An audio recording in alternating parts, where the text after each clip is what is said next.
నమస్తే, welcome to four sides political thought. నేను మీ వాసుదేవన్. అయోధ్యలో రామమందిర విగ్రహ ప్రతిష్టాపన, బాలరాముడి ప్రాణ ప్రతిష్ఠా కార్యక్రమం జరుగుతున్న వేళ ప్రపంచం మొత్తం భారతదేశం వైపు చూస్తుంది. దేశ విదేశాల నుంచి 8,000 మంది ప్రముఖుల్ని ఆహ్వానించింది శ్రీ రామ జన్మభూమి తీర్థక్షేత్ర ట్రస్ట్. మొత్తం మామూలు ప్రముఖులు కాదు, మామూలు వివిఐపీలు కాదు వచ్చేది. మరి ఆయన ప్రపంచానికి నాయకుడు, చక్రవర్తి. ఈ రోజుకి త్రేతాయుగం నాటి చక్రవర్తిని ఈ రోజుకి జనం గుండెల్లో పదిలంగా వాళ్ళు చూసుకుంటూ భక్తి ప్రపత్తులు చాటుకుంటున్నారంటే దానికి కారణం ఆయన పరిపాలన, రామరాజ్యం. ఆ రామరాజ్యం నడుస్తున్న వేళ ఆ రోజు అయోధ్య ఎలా ఉందో అటువంటి అయోధ్యని రెప్లికేట్ చేస్తూ నిర్మించారు. చాలా కష్టపడ్డారు. ఇది సంవత్సరాల తరబడి సాగిన మహాయజ్ఞం. 400-500 ఏళ్ల నాటి పోరాటానికి ఈరోజు అది ఒక కళగా రూపుదిద్దుకునేది సాకారమైన వేళ ఇది. ఈ క్రమంలో దీని మీద రకరకాల అభిప్రాయాలు వ్యక్తమవుతున్నాయి. సాధారణంగా ఆహ్వానించే ప్రపంచ జనాభాలో 98% దీన్ని ఆహ్వానిస్తుంటే ఒక 2% కువిమర్శకులు దీని మీద బకెట్ల కొద్దీ బురద జల్లే ప్రయత్నం చేస్తున్నారు. అసలు ఈ విగ్రహ ప్రతిష్ఠ వేళ, ప్రాణ ప్రతిష్ఠ వేళ ఏం జరుగుతుంది సమగ్రంగా వివరించడానికి మనతో ఉన్నారు సీనియర్ న్యాయవాది, తెలంగాణ బీజేపీ నాయకులు ఐ గోపాల్ శర్మ గారు. నమస్తే గోపాల్ శర్మ గారు. నమస్కారం. ఎందుకండి ఈ వివాదాలు? ఆయన జాతి నాయకుడు, ఆ విగ్రహ ప్రాణప్రతిష్ఠ కోసం జాతీయ నాయకుడు వస్తున్నాడు. ఆయనేమి వెళ్ళి పూజాధికాలు ఆయనేం చేయరు. శాస్త్రోక్తంగా చేయాల్సింది పండితులు, వేద పండితులు ఉంటారు, విద్వాంసులు ఉంటారు. మొత్తం వైదిక ప్రక్రియ ప్రకారం ఏం జరగాలో అది చూడటానికి అక్కడ తీర్థక్షేత్ర ట్రస్ట్ ఉంది. బోళ్ళంతమంది విద్వాంసులు ఉన్నారు. వాళ్ళు లోపల చేస్తారు కానీ మోడీ వెళ్ళి ప్రాణప్రతిష్ఠ చేయరు కదా. ఎందుకు ఆయన మీద బురద జల్లే కార్యక్రమం? ముందుగా ఇంత మంచి టాపిక్ అయోధ్య మీద తీసుకున్నందుకు మీకు, మీ స్టాఫ్కి, అదేవిధంగా యాజమాన్యానికి అందరికీ కూడా మనస్ఫూర్తిగా నమస్కారాలు తెలుపుతూ, ముందుగా ఒక చిన్న రాముడి మీద శ్లోకం. ఆపదామపహర్తారం దాతారం సర్వసంపదాం లోకాభిరామం శ్రీరామం భూయో భూయో నమామ్యహం. అయితే మొత్తం ప్రపంచ దేశాలలో మీరు అన్నట్టు 98% ప్రజలు ఈ భవ్యమైనటువంటి రామ మందిరం నిర్మాణం జరగాలి అని మనస్ఫూర్తిగా కోరుకుంటున్న వేళ, అంటే దీనికి ఒక 500 సంవత్సరాల క్రితం నుంచి కూడా వాడెవడో దుర్మార్గుడు బాబర్ అనే వ్యక్తి దురాక్రమణ చేసి భారతదేశం మీద, హిందూ దేశం మీద ఆ రామాలయం ఉన్నదాన్ని కూలగొట్టి బాబ్రీ మసీద్ అని కట్టితే దాన్ని గత 500 సంవత్సరాలుగా లిటిగేషన్లోనే పెట్టారు.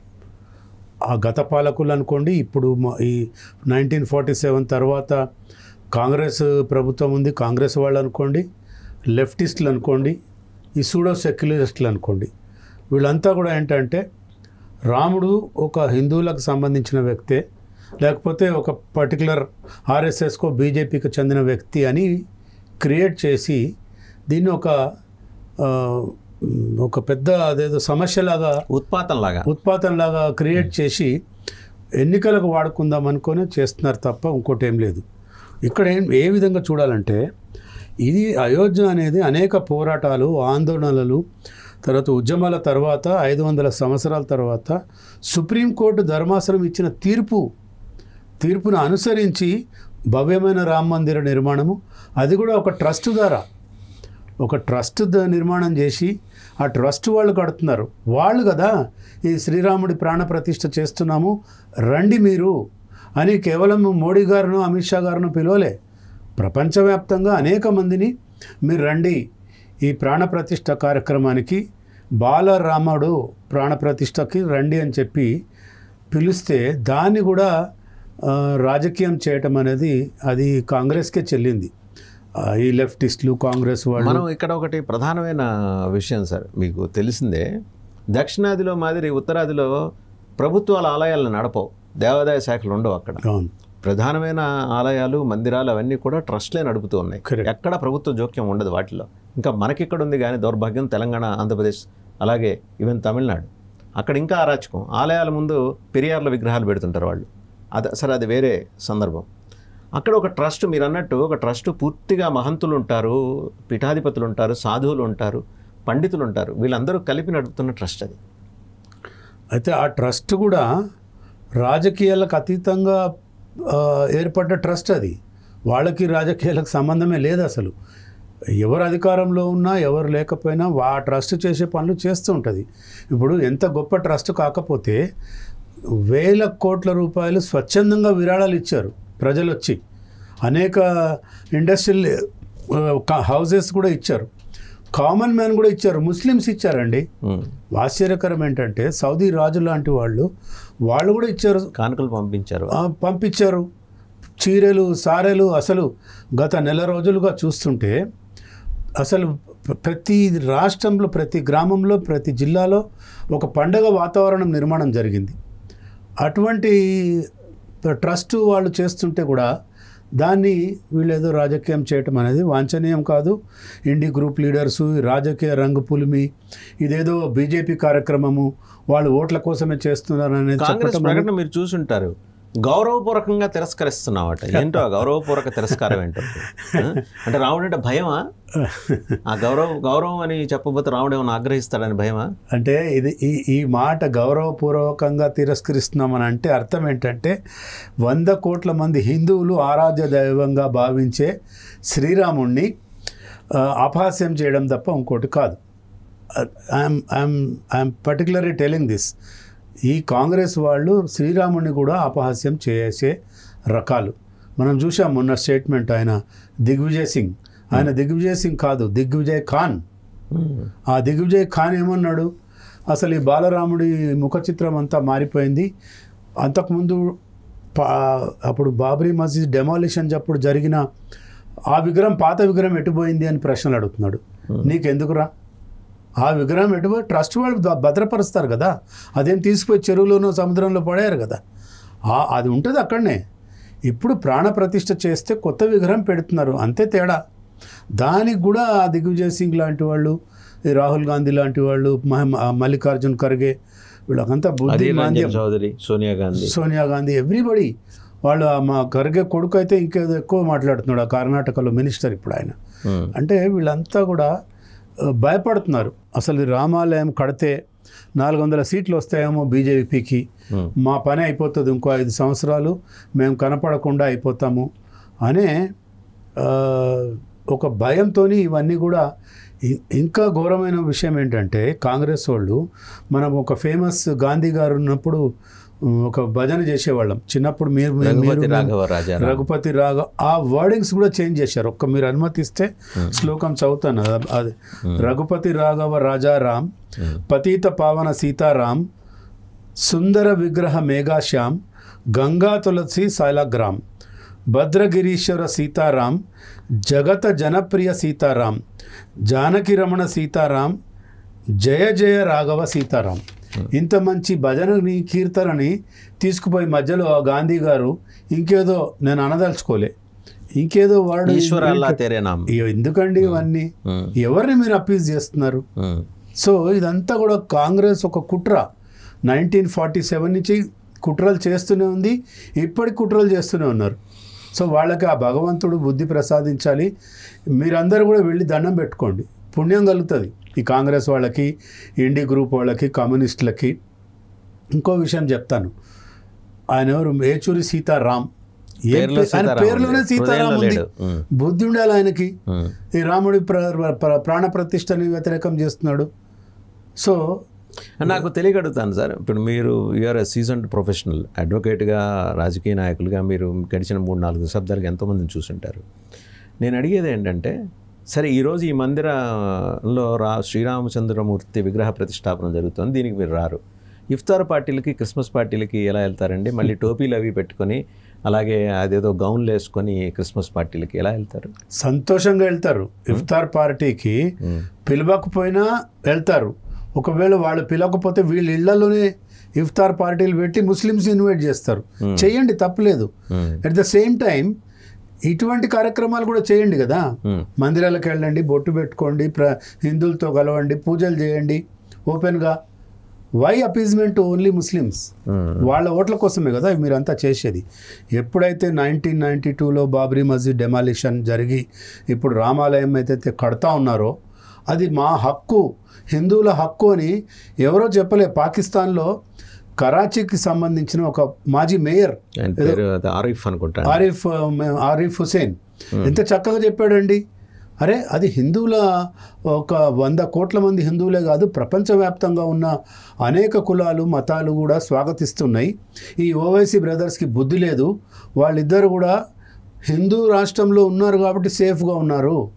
అదే మీరు ఏదో చైనాలోనో ఇంకో దేశంలో ఉంటే ఈ పార్టీకి మిమ్మల్ని కాన్సన్ట్రేషన్ క్యాంప్స్కు పంపించి ఉండేవాళ్ళు. కాబట్టి బుద్ధి తెచ్చుకోండి. మీ అన్నదమ్ములు ఇద్దరు కూడా, ఓవైసీ బ్రదర్స్ ఇద్దరు కూడా కేవలం హేట్రెడ్నెస్ ప్రచారం చేస్తారు తప్ప మీరు ఎప్పటి కూడా బుద్ధి తెచ్చుకోరు. మునాఫిక్ అన్నారు, అంటే మీరు దేశద్రోహులు అని అన్నాడు ఆయన. ఎవరు? కరాచీ మాజీ మేయర్. సో అది ఇవాళ నేను విన్నాను, అందరికి పంపించాను కూడా. సో నాకు అనేక మంది ముస్లిం ఫ్రెండ్స్ ఉన్నారండి, వాళ్ళు కూడా మాకు మెసేజెస్ పెడుతున్నారు. చాలా మంచి కార్యక్రమం జరుగుతుంది. భారతదేశంలో ఉన్న ముస్లిమ్సే కాదు, అందరూ కూడా స్వాగతిస్తాము. నాకు కెనడా నుంచి ఫ్రెండ్స్, హైదరాబాద్ నుంచి ఫ్రెండ్స్, యుఎస్ నుంచి అనేక మంది చైల్డ్హుడ్ ఫ్రెండ్స్ ఉన్నారు నాకు. వాళ్ళందరూ కూడా వెల్కమ్ చెప్తున్నారు. వీళ్ళేమో దానికి ఏదో పెద్ద రాజకీయ రాంగు పులిమి ఇదేదో బీజేపీ కార్యక్రమం చేయటం అనేది వాళ్ళకి తగదు. అది మంచి పద్ధతి కాదు, అది మానుకోవాలి. దీంతోపాటు ఇప్పుడు ఈ ప్రతిష్ట కార్యక్రమానికి సంబంధించిన కొత్త వివాదాన్ని తెర మీద తీసుకొచ్చారు. జనరల్గా మీకు తెలియంది కాదు, హైందవ సంప్రదాయం, మీరు కూడా సనాతన సంప్రదాయం నుంచి వచ్చిన వారే. ఆదిశంకరులు ప్రతిష్టాపన చేసిన 4 పీఠాలు ఉన్నాయి. పూరి, బదరి, శృంగేరి, ఇంకోటి కాశీ. అక్కడ మన కాశ్మీర్ పైన శారదా కాశ్మీర్. వీళ్ళు ఏంటంటే they are as good as Adi Shankaras, అంతే. స్వామి ప్రతినిధులు అంటే వాళ్ళు జనరల్గా ఉన్నప్పుడు వాళ్ళు ఏదైనా కార్యక్రమానికి వస్తే వాళ్ళే అత్యున్నత పీఠం మీద కూర్చోవాలి. ఇంకొక ఎవరెవరో కూర్చుంటే వీళ్ళ కింద కూర్చుని, ఆ పరంపరలో ఆ సంప్రదాయం లేదు. అందువల్ల మేము రామంటున్నారు, తాము రామని చెప్తున్నారు. ఇంకో దఫా వారు విడివిడిగా, నలుగురు కూడా ఒకేసారి రారు, మళ్ళీ విడివిడిగా వెళ్తారు. ఆ సంప్రదాయం తెలియకుండా వాళ్ళు దీన్ని బహిష్కరించేశారని చెప్పి ఇంకో ప్రచారం కూడా జరుగుతుంది, చూసారా? లేదు, ఇందులో నేను కూడా విన్నాను అది. అయితే ఇందులో పూరి శంకరాచార్యులు, శృంగేరి పీఠాధిపతులు వాళ్ళిద్దరు కూడా స్టేట్మెంట్స్ ఇచ్చారు.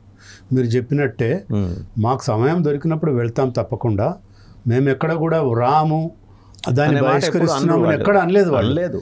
ఇది కొన్ని మీడియా సంస్థలు, ఢిల్లీలో ఉన్న మీడియా సంస్థలు, ఈ కమ్యూనిస్ట్ స్పాన్సర్డ్ మీడియా సంస్థలు వాళ్ళు ప్రచారం చేస్తున్నారు తప్ప ఈ స్వామీజీలు, మఠాధిపతులు వాళ్ళ రాజకీయాలకు అతీతం అండి. సనాతన ధర్మాన్ని పాటించండి, అందరూ కూడా సుఖ సంతోషాలతో ఉండాలి. వాళ్ళ శ్లోకాలు కూడా ఏం చెప్తారండి? లోకాభిరామం, సర్వే జన సుఖినో భవంతు. లాస్ట్కి చెప్పేది ఏంటి? అందరూ కూడా లోక కళ్యాణం కోసం మేమున్నాము, సర్వే జన సుఖినో భవంతు అనే ఆశీర్వదిస్తారు. సర్వే జన సుఖినో భవంతు అంటే అందులో ముస్లిమ్స్ ఉండరా? క్రిస్టియన్స్ ఉండరా? వాళ్ళు కూడా ఉంటారు కదా. బుద్ధి లేకుండా మాట్లాడతారు ఈ కాంగ్రెస్ వాళ్ళు. పీఠాధిపతులు రావట్లేదు, మఠాధిపతులు రావట్లేదు, అందరు వస్తారు. శంకరాచార్య వాళ్ళ వెసులుబాటుని బట్టి వస్తారు తప్పకుండా. ఆయన శృంగేరి పీఠాధిపతి, తర్వాత అందరు కూడా చెప్పారు కదా మేము తప్పకుండా వస్తాం, పాల్గొంటామని చెప్పింది. ఏంటంటే వాళ్ళ ఒక ప్రోటోకాల్, హైయెస్ట్ ప్రోటోకాల్. ప్రెసిడెంట్ పాల్గొనే కార్యక్రమంలో, ప్రధానమంత్రి పాల్గొనే కార్యక్రమంలో ప్రెసిడెంట్ ఉండరు. ఎందుకు ఉండరు? మీరు వివక్ష చూపిస్తారు. ప్రోటోకాల్, ప్రెసిడెంట్ వస్తున్న ప్రెసిడెంట్ ఈజ్ సుప్రీం అంతే. ప్రెసిడెంట్ ఆయనో లేకపోతే ఆవిడో హైయెస్ట్ చైర్లో కూర్చోవాలి. అదొక డెకోరం. ఆ డెకోరం ఇక్కడ కూడా ఉంటుంది ఈ సంప్రదాయంలో. ఆదిశంకరులతో సమానమైన శంకరాచార్యులు కాబట్టి వీరు వచ్చినప్పుడు మిగిలిన వాళ్ళందరూ మరి దూరంగానే ఉండాలి. బట్ ఆ సమయంలో ఆ వేదిక మీద అది సాధ్యం కాదు కాబట్టి తర్వాత వస్తామన్నారు వాళ్ళు, అంతేగాని దాన్ని కూడా వీళ్ళు విపరీతార్థాలు తీసి వీళ్ళకు ఇష్టం ఉన్నట్టుగా ఇంటర్ప్రిట్ చేసి, మీరు అన్నట్టు వాళ్ళకు ఒక సెపరేట్ ప్రోటోకాల్ ఉంటుంది. నేను కూడా అనేకసార్లు శృంగేరి పీఠం వెళ్ళాను. ఒకరోజు ఎప్పుడు లాస్ట్ 2-3 years బ్యాక్ ఎప్పుడో శృంగేరి పీఠం వెళ్తే స్వామీజీ గారు అట్లా ఒక పీఠం మీద కూర్చొంటారు. ముఖ్యమంత్రి వచ్చినా, గవర్నర్ వచ్చినా ఆయన కింద కూర్చుంటారు. వాళ్ళు ఎందుకు? ప్రధానమంత్రిగా మోడీ ఎన్నో సందర్భాల్లో యోగుల ముందు వెళ్ళినప్పుడు కింద కూర్చున్నాడు. అది వాళ్ళ సాంప్రదాయం, వాళ్ళు పాటిస్తారు. అక్కడికి వెళ్ళే హైయెస్ట్ డిగ్నిటరీస్ కూడా ఆ సాంప్రదాయాన్ని గౌరవించి మఠాధిపతి గారు పైన వాళ్ళకు పీఠం పైన అంటే పీఠం, అది ఆ పీఠం మీద కూర్చోవాలి. స్పీకర్ చైర్ అండి. అదే స్పీకర్ చైర్లో ప్రతి ఎమ్మెల్యే కూర్చోడుగా. తర్వాత ప్రతి ఒక్కళ్ళు పోయి తాకుతారని కూడా కొంచెం దూరం కూర్చుంటారు, ఎందుకంటే వాళ్ళు నిష్టగా ఉంటారు. నాకు తెలిసి ఒక పీఠాధిపతి కావాలంటే ఒక శంకరాచార్యులుగా ఆ విధంగా ఎదగాలంటే 16,000 శ్లోకాలు వాళ్ళకి కంటత వస్తాయండి. అది చదివి ఆ 16,000 శ్లోకాలు నోటికి ఉంటాయి వాళ్ళకి కంటత. అంత ఉన్నతమైన స్థానం కలిగిన పీఠాధిపతుల్ని కూడా చులకన చేసి కాంగ్రెస్ వాళ్ళు మాట్లాడటం అనేది భావ్యం కాదు. అది వాళ్ళ ప్రోటోకాల్ ప్రకారం వాళ్ళు వస్తారు. మీరు అన్నట్టు ప్రధానమంత్రి గారు చాలా గొప్పగా గౌరవించుకుంటారు వాళ్ళని, బికాజ్ అది వాళ్ళ ప్రోటోకాల్. అది వాళ్ళ అనునిత్యము నిష్టగా ఉంటారు కాబట్టి వాళ్ళ నిష్ట భంగం కలగకుండా గౌరవం కాపాడటానికి కింద కూర్చుంటారు. ఇప్పుడు ఇవాళ అంటే ఈ జనరేషన్కి నరేంద్ర మోడీ గారికి తెలుసు, మీ జనరేషన్లో మీ పివి నరసింహారావు గారిని చూస్తుంటారు. కరెక్ట్. ఎంతోమంది యోగుల దగ్గరికి, మహాత్ముల దగ్గరికి, సాధువుల దగ్గరికి వెళ్ళినప్పుడు వారు ఇలా కింద కూర్చునేవారు అంత వయసులో కూడా. ఆయన ప్రధానమంత్రి హోదాలో ఉండి ఆయన వయసు పర్మిట్ చేయకపోయినా సరే కింద కూర్చొని వారి ప్రోటోకాల్ని గౌరవించి వచ్చేవారు పివి గారు. పివి నరసింహారావు గారి ముందర వీళ్ళెవ్వరికి కంపారిజనే లేదు కాంగ్రెస్లో. అంతటి గొప్ప రాజనీతికుడే కాదు, అన్పారలల్ పర్సనాలిటీ, అన్పారలల్ పరిపాలనా దక్షుడు, గౌరవించబడ్డ వ్యక్తి. అనేక దేశాలు, నేను ఒక చిన్న ఎగ్జాంపుల్ చెప్తా. ఇథోపియాను అక్కడికో అధికారికంగా వెళ్ళాడు ఈయన. వెళ్తే అది వాళ్ళ ప్రధానమంత్రి ప్రోగ్రామ్ 1 month ముందో 2 months ముందో ఫిక్స్ అయిపోతుంది కదా. అక్కడ వాళ్ళకి లాంగ్వేజ్ ఇంగ్లీష్ తప్ప అర్థం కాదేమో అనుకొని 21 days లోపల ఈయన ఆ దేశం లాంగ్వేజ్ నేర్చుకొని పివి నరసింహారావు గారు ఆ దేశంకి వెళ్ళి అక్కడ ఆ దేశ భాషలో మాట్లాడాడండి ఈయన. ఎక్సలెంట్. బహుభాషా కోవిదుడు పివి నరసింహారావు గారు. అత్యంత గౌరవించబడ్డ వ్యక్తి దేశంలో. మన దేశమే కాదు, అనేక దేశాల ప్రపంచంలో ఆయన మేధా సంపత్తికి జోహార్లు అర్పించిన వ్యక్తులు. అట్లాంటి వాళ్ళు కాంగ్రెస్లో ఉన్నారు. ఇప్పుడున్న కాంగ్రెస్లో అంత స్కామ్ గ్రేస్లు ఉన్నారు. స్కాములు చేయటం తప్ప ఇక ఏం చేయరు వీళ్ళు. అంతా చాలా దురదృష్టకరం. ఈ రాముడి అయోధ్యలో రామ మందిర నిర్మాణాన్ని కూడా వ్యతిరేకిస్తున్నారంటే ఇంకా భగవంతుడు కూడా కాపాడలేదు. ప్రాణప్రతిష్ఠ ముహూర్తాన్ని, అలాగే ఈ క్రతువు జరుగుతున్న సమయంలో ఒక ఉద్దేశపూర్వకంగా లోపాలు జరిగాయంటూ చేస్తున్న దుష్ప్రచారాన్ని ఎలా చూస్తున్నారు? ఎందుకంటే ముహూర్తం పెట్టింది ప్రాపర్గా లేదు. ఆ ముహూర్తం ఏంటంటే యుద్ధకాంక్షను రగిల్చే విధంగా ముహూర్తం పెట్టారు అని ఒకటి. రెండోది, అసలు నిర్మాణం అసంపూర్తిగా ఉన్నప్పుడు అంతరాలయంలోకి భగవంతుడిని తీసుకొచ్చి ప్రాణప్రతిష్ఠ చేయకూడదు, అది అరిష్టం అని చెప్పేసి ఇంకో ప్రచారం. ఇప్పుడు అనేక మంది పండితులు, పెద్ద పెద్ద పీఠాధిపతులు, పండితులు కూర్చొని ఆ ముహూర్తం నిర్ణయించారు.